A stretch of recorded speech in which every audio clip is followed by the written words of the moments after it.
Olá pessoal, sejam todos muito bem-vindos aqui a mais um vídeo do canal do Opinador.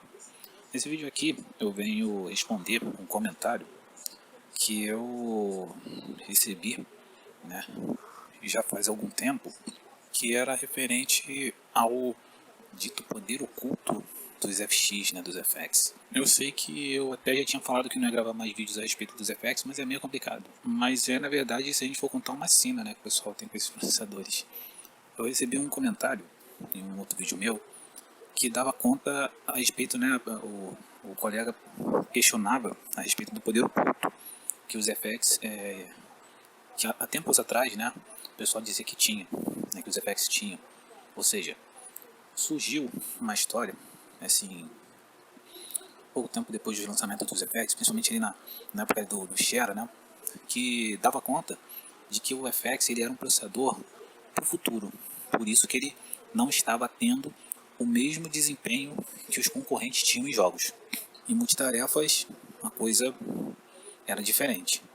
Em multitarefas, como eu já falei em outros vídeos, o FX ele conseguia sim competir e até, dependendo do teste, vencer os Core i daquela época. Mas em jogos, foi pego como calcanhar de Aquiles do FX na época, né?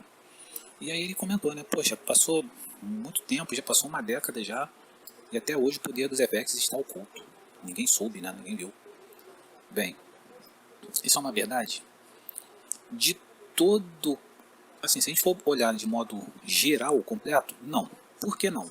Porque se a gente for olhar naquela época passada, vamos contar um pouquinho da história, rapidinho. Quando os FX eles foram lançados e eles foram postos para competir contra os Core i, como eu falei, se você pegasse um 8150, não estou falando nem do 350 não, primeiro, né, na primeira leva dos 8 núcleos, o 8150 contra um i7 2700, 2600 que era mais conhecido, né, 2600, o FX, em desempenho geral, estava muito perto desse 7.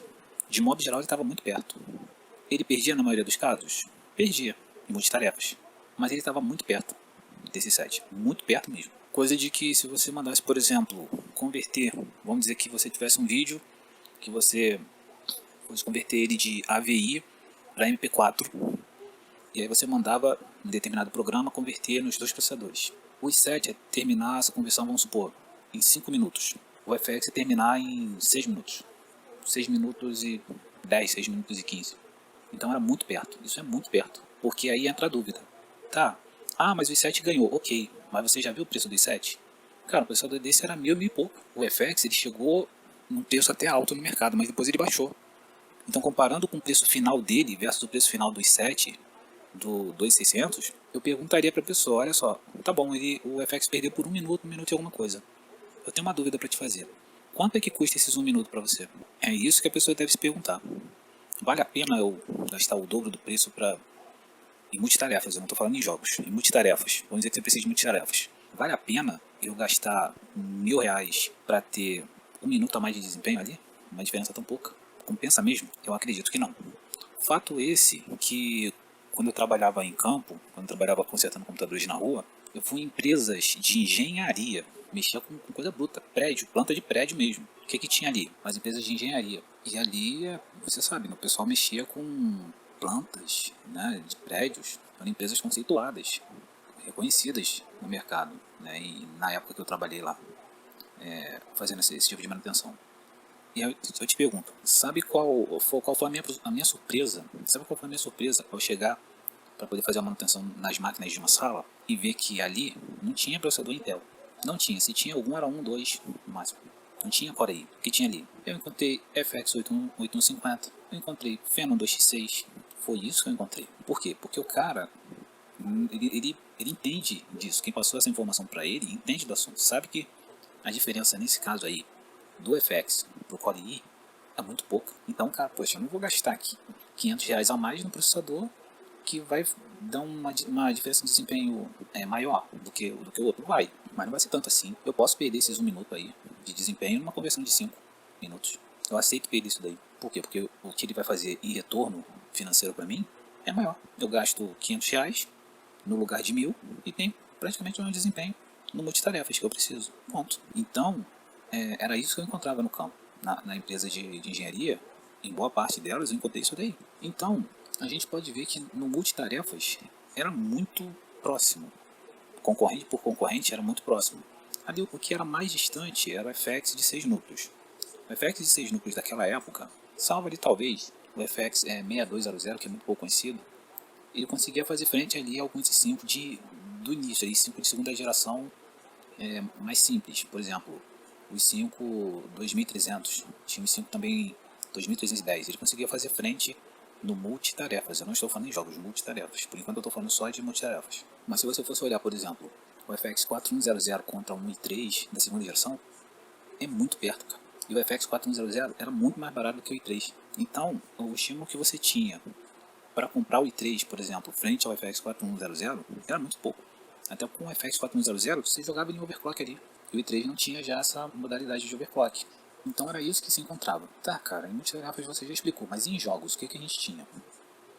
Em jogos, o que acontece é o seguinte: houve uma mudança no cenário de jogos. Quando o FX foi lançado, não só o FX, mas o Score I, de modo geral o Score I, bota aí aquela leva ali, Phenom 2 X4, ou melhor, X6, Phenom 2 X6, o Core I, o Score I, né, de primeira geração, e os FX, naquele miolo ali, até o Score I de segunda geração, naquele miolo ali, que foi ali no ano de 2009 até 2011, nessa lacuna de tempo aí, de 2 anos, o que a gente vinha no mercado? A gente vinha de Atom 64, a gente vinha de Core 2 Duo, de Pentium Dual Core, Socket 775. Então os jogos, naquela época, os requisitos, se você for olhar os requisitos, eram requisitos bem simples. Se você, por exemplo, pega aí um Far Cry 3, por exemplo, que foi dessa época aí. Cara, você vai ver os requisitos, você vai ver quão simples são os requisitos para poder rodar o Far Cry 3. Você com um Dual Core aí, você, se duvidar, você rodava o jogo no Ultra, ou perto do Ultra, para você ver quão simples era. Você pegava um i3 ali de primeira geração, você conseguia rodar o jogo no Ultra. Você pegava um Phenom 2x4, você rodava ele no Ultra ali com sobras. Então, você vê, poxa, se um quad-core já consegue empurrar um jogo, lançamento, que era o Far Cry 3 naquela época, o que você vai imaginar disso? Poxa, os jogos eles usam poucos núcleos. Poucos núcleos. Bem, se ele usa poucos núcleos, em tese, quanto não exatamente ligado, mas ligando os pontos, quanto mais forte esse núcleo que ele usa, quanto mais desempenho esse núcleo der, mais FPS em tese eu vou ter, correto? Então é correto afirmar que assim, um computador ali que o Dual Core, que o núcleo dele batesse aí num teste, vamos dizer, 1000 pontos, quanto um processador de 4 núcleos, que um núcleo desse processador de 4 núcleos batesse, vamos dizer, 700 pontos, você de concordar comigo que nessa situação de jogos antigos, o processador de 2 núcleos ganha o de 4, porque o single dele é melhor. Ok, então beleza, guarda essa informação. O que acontece? Os jogos eram assim antigamente. Eles usavam poucos núcleos e núcleos fortes, ou seja, é um cenário complicado para o FX. Por quê? O pessoal pode até imaginar, poxa, não, ele vai falar que o FX é o gostosão, que é o melhor de todos, como ele pode admitir isso? Não. O FX, sim, naquela época, ele tinha um single core perto da concorrência mais baixo. O single core do FX era um single core ali praticamente da época dos Core 2 Quad. Claro, não tão diferente do single core de muitos Core I de primeira geração, beleza? Então, o que acontece? Nesse cenário, o FX perdia 2 vezes. Ele tinha muitos núcleos perto do que os jogos precisavam e, além disso, tinha um single core mais fraco devido à arquitetura dele. Nesse cenário, o pessoal montou, embora essa diferença eu não veja muito grande, nem naquela época. Ou seja, se você naquela época de 2011 tivesse comprado vamos dizer, um FX 8120, até hoje certamente você ainda estaria com ele, porque você poderia jogar ali um overclock nele, poderia estar rodando jogos com ele até hoje aí, com uma 1050 Ti, mas até ali uma RX 570, por que não? 580, beleza? Então, se você for contar de lá até aqui, quem pegou esses processadores, de modo geral, só economizou. Eles vieram desde 2011 com o mesmo processador até hoje, rodando tudo com FPS tranquilos. Ah, mas naquele jogo tal deu um gargalo, naquele... Isso impossibilitou de você jogar? Isso tornou assim, olha, é impossível rodar esse jogo aqui, é impossível me divertir nessas condições. Eu duvido que você vai falar isso aí. Em troca, você também ainda tinha o multitarefas, que era bem próximo ali do Score I. E dependendo do FX que você tivesse apanhado, dependendo do texto do teste que você fosse fazer, Você até ganhava do Score I. E isso gastando metade do preço do processador concorrente, e a pessoa acha isso ruim. Mas vamos lá, vamos falar agora do poder oculto dos FX. Como o FX ele tinha essa questão dos multithreads e do single core mais apertado, mais fraco com relação à concorrência, surgiu-se então a teoria de que o pessoal foi até esperto, viu que os jogos estavam usando poucos núcleos no começo, mas a tendência era aumentar essa utilização de núcleos. Ou seja, então vamos dizer, hoje o Far Cry 3 ele usa um dual core. Poxa, se o Far Cry 3 hoje usou um dual core e o anterior usou um single core, o próximo vai usar ali uns 4 cores, 5 cores, 6 cores, daí pra cima, beleza? E nisso o pessoal já imaginou, poxa, se a próxima leva de jogos, ou as próximas levas de jogos, começarem a aumentar a necessidade de núcleos, o FX vai entrar como uma agulha ali, de gaiato ali, e vai ter um desempenho muito bom. Então ele é um processador para o futuro, mesmo ele tendo um single core mais simples. E ainda surgiu essa foi uma das teorias, ainda tinha uma outra teoria que dizia que se os jogos eles usassem mais núcleos no conjunto, na arquitetura do FX, como uma arquitetura modular, a utilização, por exemplo, de 2 núcleos, além de equivaler a 2 núcleos, ainda seria uma equivalência como se fosse de um núcleo só, muito mais forte. Então nisso o pessoal juntou essas teorias e apostou nisso daí. E começou a falar, não, no futuro vai ter mais utilização de núcleos e o FX vai arrasar e tudo mais. Mas e aí, cara? Chegamos em 2023, já estamos pulando para 2024, a gente ainda está falando de FX, misericórdia. Mas e aí? Isso se concretizou? Bem, em parte. Primeiro eu vou dizer porque não se concretizou. Não se concretizou porque, segundo essas teorias, o que se esperava era que, por exemplo, um FX hoje, um FX, por exemplo, 8350, segundo essa teoria, vamos trocar em miúdos, o que se esperava, pelo que eu vi, era que, em tese, o FX hoje teria um desempenho ali praticamente igual a vamos dizer, um Ryzen da série 1000 ou da série 2000. Isso não se concretizou. Se bem que o FX não fica tão longe do Ryzen, não. Do Ryzen da série 1000, não. Em jogos ele não fica assim tão distante, não, beleza? O Ryzen é mais forte? É. Em jogos ele é mais forte? Sim. Não só em jogos, o desempenho em geral também é mais forte.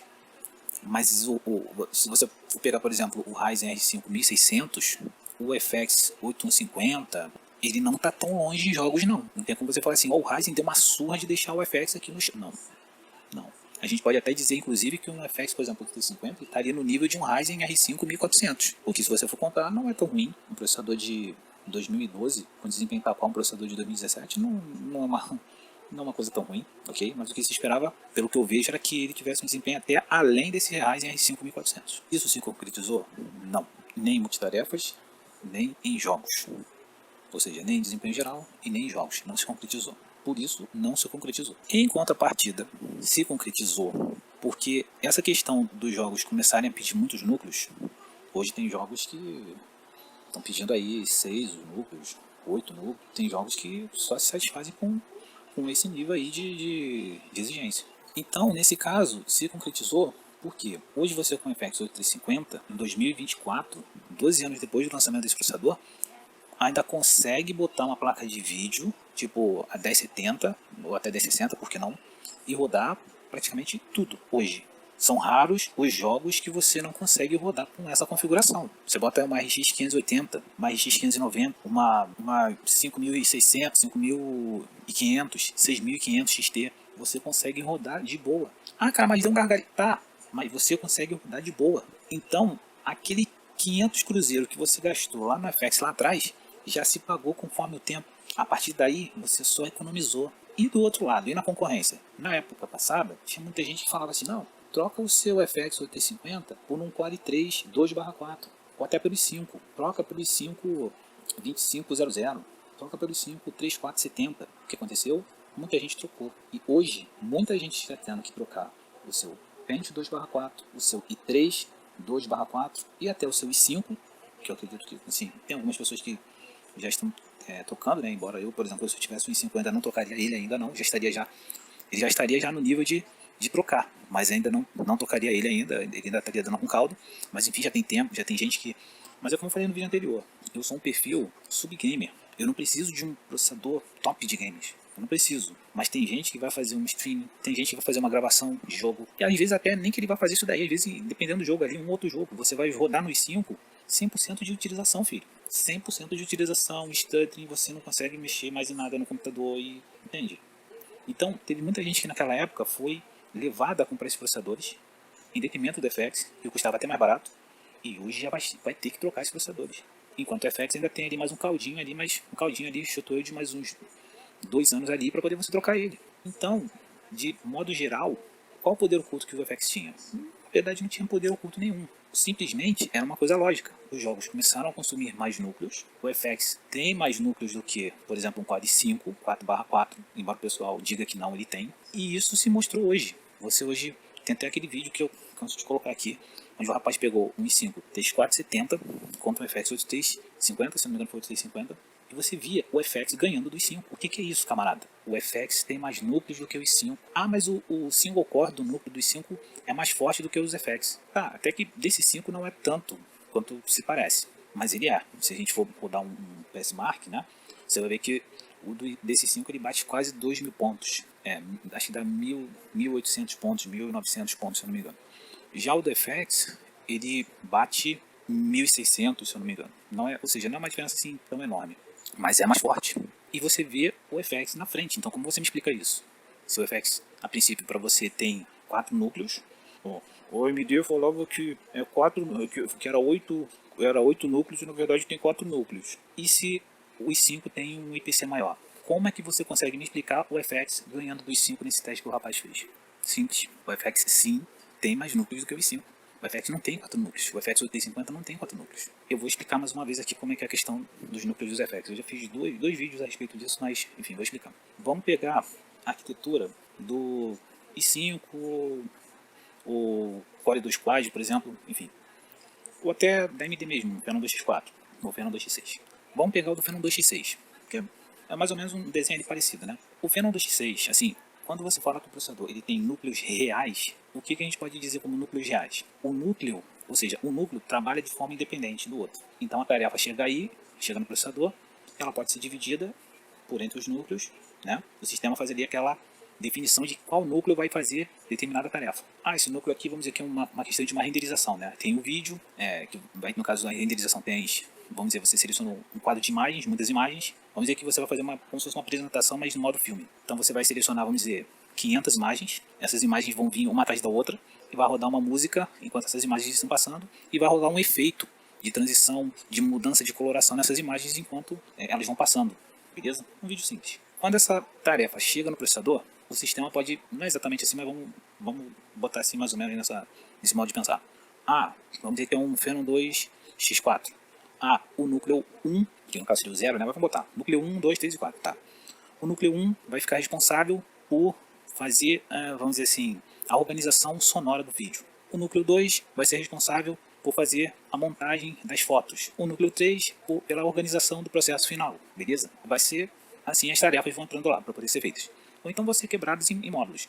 O núcleo 1 vai fazer 30% do som e 20% da transição. O núcleo 2 vai fazer o resto do som e vai fazer a montagem da cena, entendeu? Então pode ser assim dividido. Então eles vão trabalhando de modos distintos. Cada um deles vai ter sua própria ferramenta, entendeu? Seus próprios recursos. Beleza? Show. Imagina que, como dou exemplo assim, confeiteiros. Então vamos dizer que tem um processador, que é o módulo onde esses confeiteiros estão. Cada núcleo é uma confeitaria e dentro de cada núcleo tem um confeiteiro, com suas próprias ferramentas. Então lá dentro ele tem a batedeira, ele tem a colher, ele tem a farinha e tudo mais, beleza? Então cada núcleo é uma confeitaria com um confeiteiro dentro. Então são 4 confeiteiros se for um Core i5. É 4/4, né? 4 confeiteiros. E no FX, como é que seria isso? O FX é o seguinte, quantos núcleos físicos tem dentro do processador? Do FX 8350. Físicos, se você abrir ele, você olha ali. Físicos, você olha e abre e olha. Quantos núcleos físicos tem? Físicos ali, 8. Mas 8. 1, 2, 3, 4, 5, 6, 7, 8. 8. Pode se espernear, pode se enrolar, pode bater com a cabeça na parede. São 8 núcleos que tem ali dentro. Olha o esquema dele, olha o esquemário. São 8 núcleos que tem dentro do processador. Ponto final. 8. Cara, então por que eu rodei aqui, um teste aqui no Windows, e ele está acusando, dizendo que eu só tenho 4 núcleos? Aí que entra a manha do gato. É como esses núcleos foram organizados.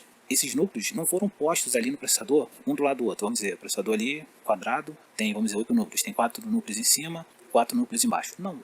Tipo como se fosse o Core i5. No Core i5 teria um núcleo, 2 núcleos em cima, 2 núcleos embaixo, fazendo 4, né? 2, 3, 4. No FX do P50, a princípio, o que a gente imaginaria seria uma organização mais ou menos assim. 4 núcleos em cima, 4 núcleos embaixo. Beleza? Se fossem por linhas de núcleos. Mas não é assim. Fizeram o quê? Tecnologia modular. Os núcleos são modulares. Ou seja, pegaram a cada 2 núcleos dentro do processador, foi posto um módulo dentro. Então eles pegaram 2 núcleos e guardaram no primeiro módulo, mais 2 núcleos guardaram no segundo módulo, mais 2 núcleos guardaram no terceiro módulo, mais 2 núcleos guardaram no quarto módulo. Tá, cara, mas e aí então?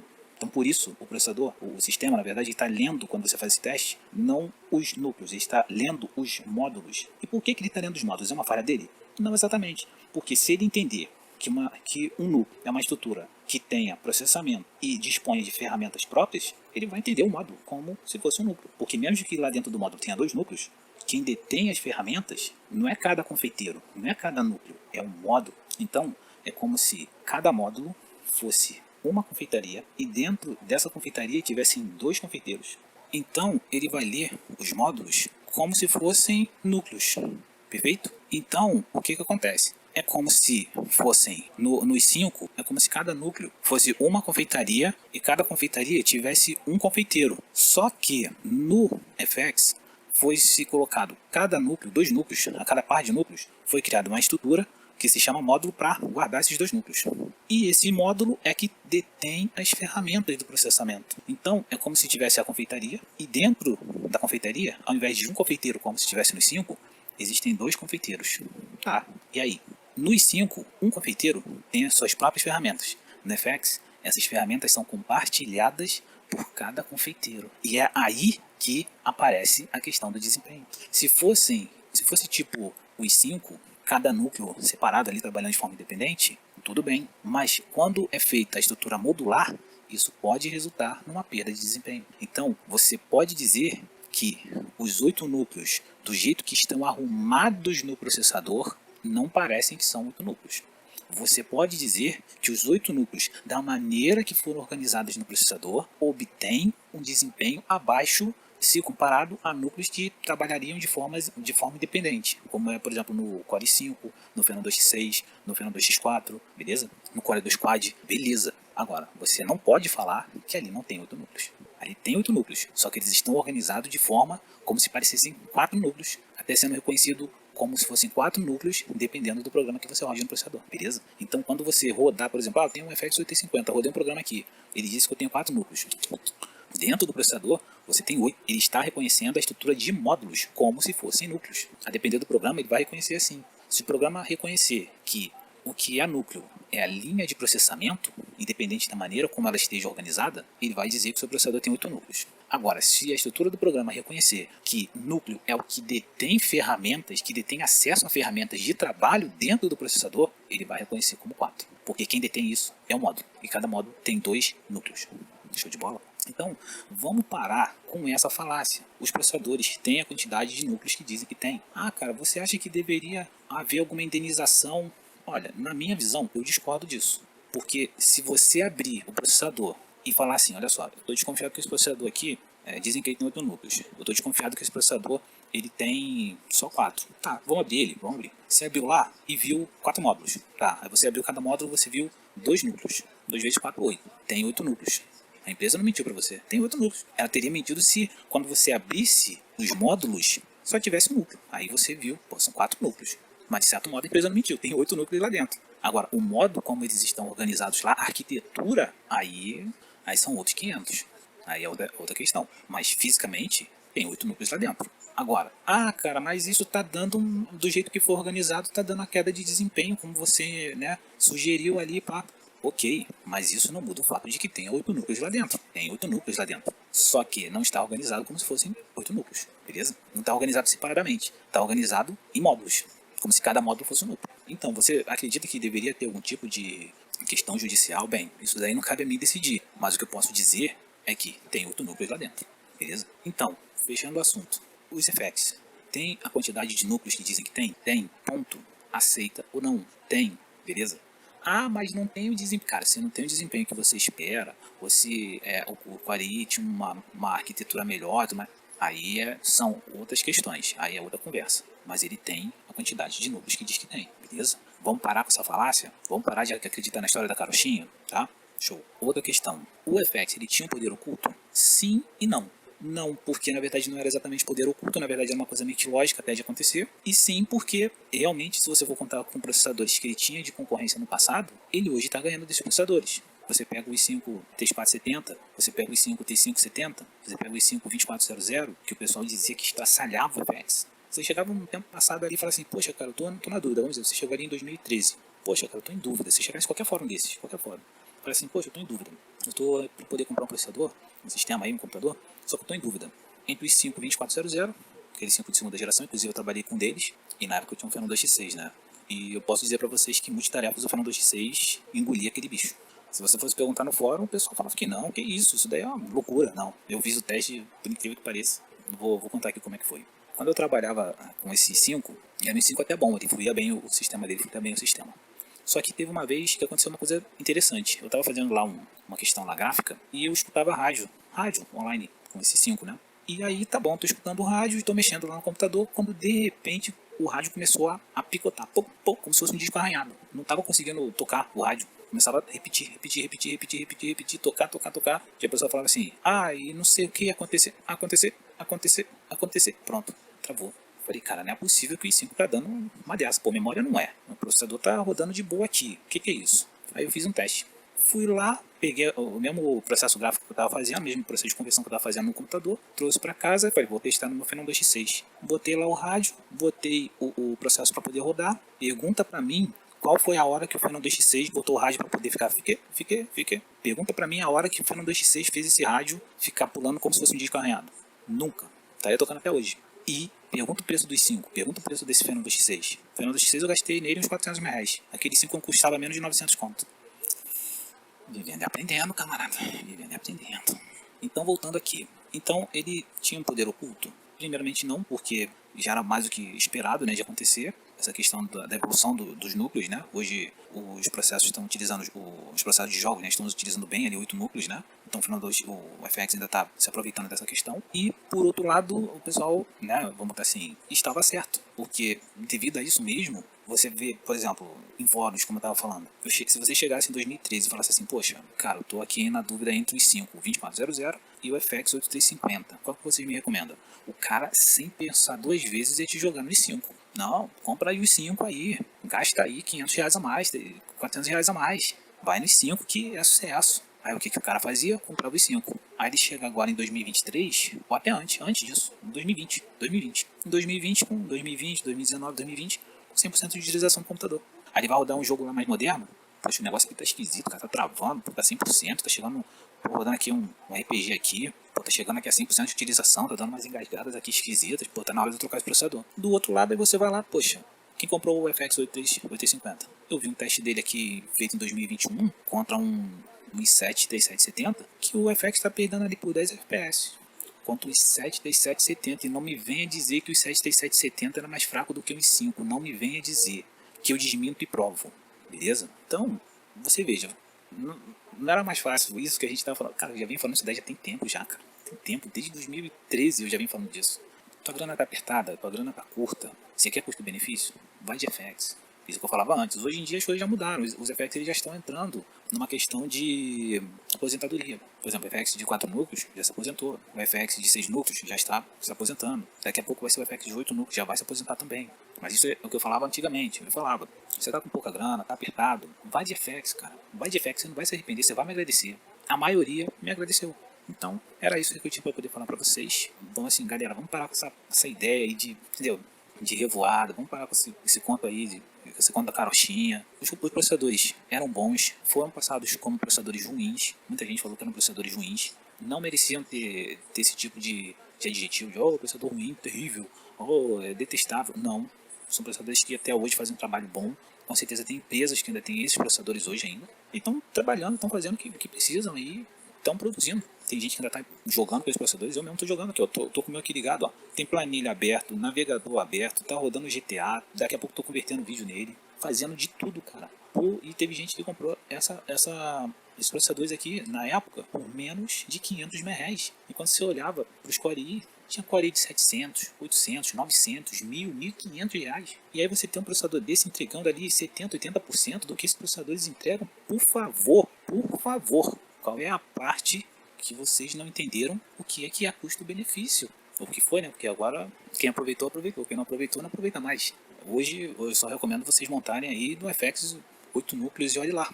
Isso mesmo se o FX estiver muito barato, porque hoje a gente já tem, foi uma coisa até que melhorou, é a questão dos processadores no mercado. Hoje, você, por exemplo, você vai montar do zero, como eu já falei em outros vídeos, poxa, você vai montar do zero, já não compensa mais você pegar um FX, beleza? Eu não tô aqui pra enganar ninguém, não, tô falando a verdade. Muitas vezes já não compensa mais você pegar o FX. Por quê? Quando você vai ver, pô, você vai montar do zero, você não tem placa-mãe, não tem memória, não tem processador, não tem nada. Quando você vai procurar no mercado, o que você encontra? Você encontra i3 da 10ª geração, às vezes até de 12ª, por uma diferença pouca em relação ao FX. Por exemplo, vamos botar o FX, processador. Hoje, em média, esse processador está custando de 250 a 300 reais. Aí você vai montar um computador mais moderno. Vamos ver o que a gente tem de processador um pouco mais moderno. Cara, você encontra aí um i3 10100 por 400 reais, 450 reais. Não compensa você gastar ali mais 150, uns 150 reais a mais, às vezes até uns 200 reais, sei lá, que valha, e pegar um i3 desse, um 10100. Você não vai ter um processador mais forte? Vai. Você vai ter um processador aí do nível de um i7 da 7ª geração. É um processador mega mais forte com relação ao FX? Até que não. Mas para quem está montando do zero, o que você vai gastar versus o que você vai ter acaba compensando. Vale se desempenhar mais aí por 150, 200 reais. Ou então você pula para um Ryzen. Você pega um Ryzen aí vezes 12.600, 13.600 por uns 500 reais, 550 reais. Vale a pena, cara. Vale a pena você pegar um desse tipo, um i3, um Ryzen i5, ou um i5, às vezes, por exemplo, um i5 10100, um i5 10400, um i5 11400, o que? Você pegar o FX. Eu pegaria. Se você chegar pra mim, poxa, cara, como eu já falei em um vídeo meu, vou repetir. Cara, um i3, vamos botar um i5. Um i5 10100 por 500 reais, ou um FX por 300. Eu vou no i5. Se fosse um i5 por 600 reais, eu entraria no i5, porque é só 300 reais a mais, cara, por um desempenho superior, um melhor multitarefas, e eu acredito que o i5 ele consuma até um pouco menos do que o FX. Então compensa, é o melhor custo-benefício. É o melhor custo-benefício, beleza? Eu não tô aqui pra enrolar ninguém, não. Tô aqui pra poder mandar real, beleza? Enfim, então era isso que eu tinha pra poder falar por hoje. Um abraço a todos os senhores. Quem quiser deixar um like, deixa um like. Quem quiser deixar um dislike, deixa um dislike. Fiquem todos com Deus e até a próxima. Se você achou o trabalho aqui interessante, peça a sua inscrição, seu like. Fique com Deus e até a próxima.